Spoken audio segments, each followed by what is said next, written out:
are having trouble falling asleep at night and want a couple chapters of the Bible to fall asleep to, the chapters that precede today's story do nothing but list out in excruciating detail the dimensions and the adornments of the temple.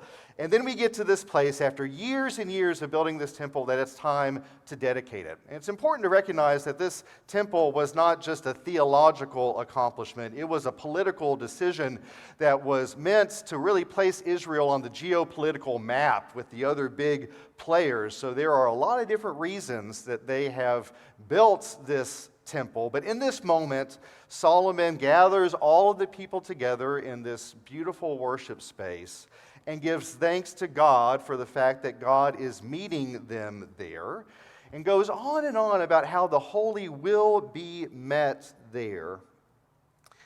So we hold that in one hand, and Solomon does this crazy curveball after giving thanks, rightfully so, that God is met in this place, whether that is the temple or here at Guilford Park or St. Peter's or a small little church out in the middle of rural North Carolina. It doesn't matter. This is where God finds us. And yet, Solomon has the wisdom to say the following: but will God indeed dwell on earth?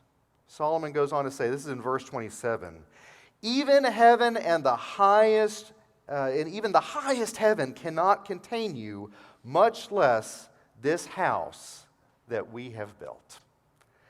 I love that line because I think Solomon knew what many of us know, that sometimes we have a tendency to treat our worship spaces in ways that we don't always realize, in ways that I don't think that we intend, to try to domesticate God, as Walter Brueggemann said at many times during his scholarship, that whether we realize it or not, sometimes if we're not careful, the places that we build to gather can be a place where we manage and try to possess the holy.